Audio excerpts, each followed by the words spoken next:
Why would a government official try to deny you your right to gather when the Constitution says you can gather? So what do you say to them? What do you say to a man who said he fought on the side of Nadeko? What is Nadeko? It means that it was an attempt to punish Nigerians, if that's what they stood for. So when you call me to speak, honestly, I don't know what to say to them because they have no shame. You call them thieves, they say they were thieves. They won't even deny that they are thieves. You call them land grabbers, they say, yes, we grab land. So what are you going to tell them? Tell me what you tell them so I can tell them.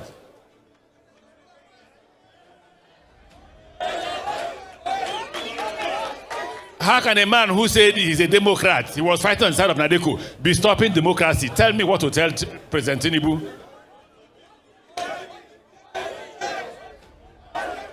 If you accuse me of what I did not do, I will go to any length to defend myself. These guys don't care. What they care about is money. That's all they care about. When we were forming APC, I know how many times President Tinubu met with me. I know how many times he told me how courageous I was.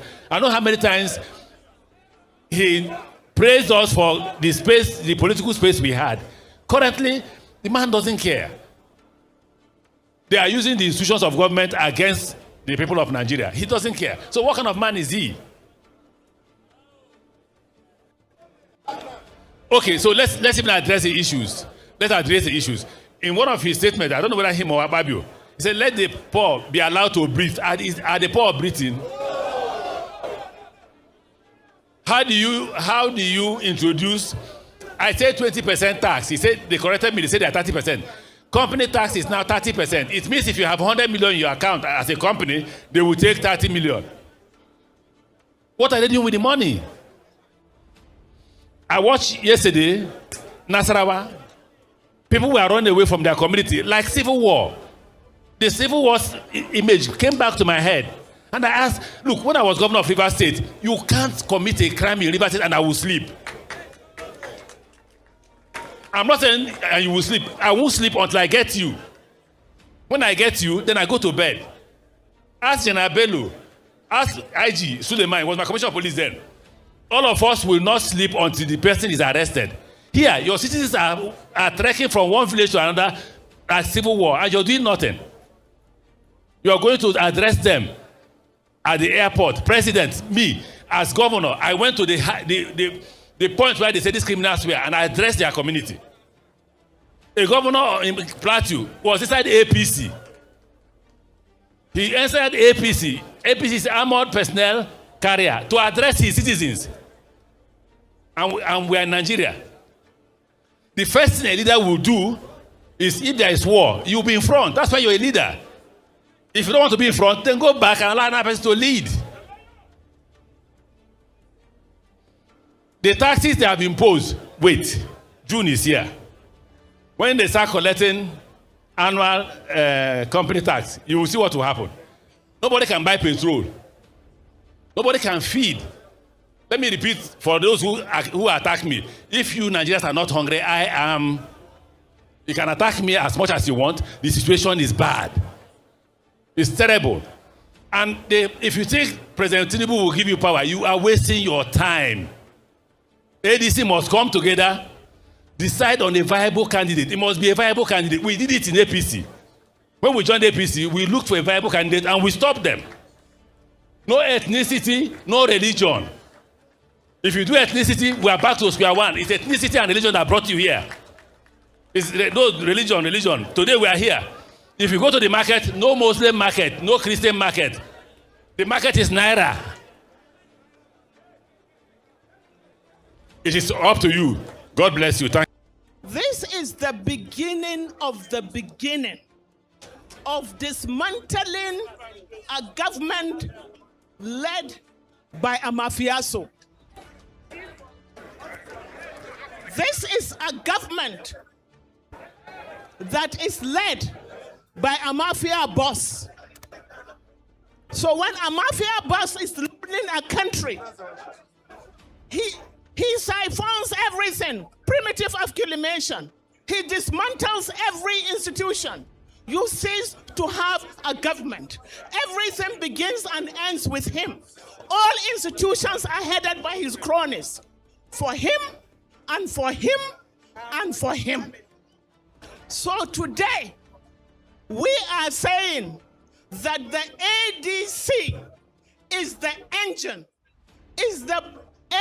that will be used by Nigerians to salvage Nigeria. We have no choice. When they say it's ADC versus APC, I say no. You are trivializing the issue. It's ADC. Nigerians are all in ADC. So it's Nigerians versus the mafioso. The mafioso have no empathy, they have no scruples, they have no mercy. So if you want to live another day, you have to join this ship that will grind and obliterate and with everything that you have. Everything that we have will put it in place to dismantle this misrule in our country, because we don't have a choice. We don't have another country. This is the only country that we have, and we refuse to be enslaved in our own countries. We have refused to be subservient to this misrule. It takes courage to get justice. Anyone that is afraid of fighting for justice should go. We are here, our blood and our flesh is for justice, and we intend to fight for justice. ADC. Arise. Arise, Nigerians, and fight for your rights. It's our right, it's our constitution. We have to defend it. Thank you. Thank you. Thank you. Thank you very much, Ajia Najatu. Next is another voice of a woman of honor, former member of the House of Representatives, former Nigerian ambassador, distinguished activist and civil rights leader, Honorable Ambassador Nkoyo. Please, let's give her a round of applause. Please, now that you have dropped the ballot boxes, can you please retreat? Please. Thank you. Everybody just follow Honorable Chile. As he's moving, just follow him. Thank you.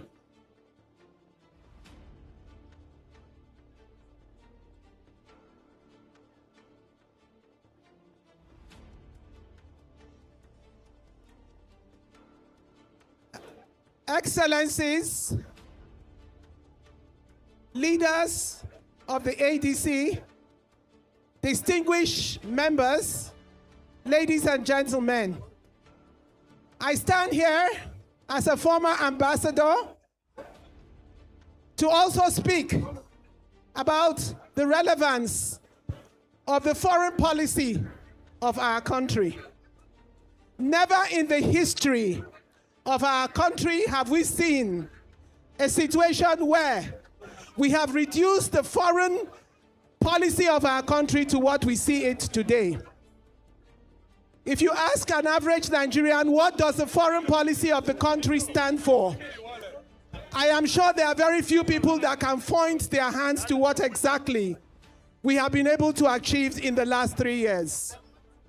When we say that the ADC is here to rescue Nigeria, it is not only rescuing us as people, it's not only rescuing us as a political party, it's not only rescuing the future of women and youth, it is also rescuing our reputation within the international community.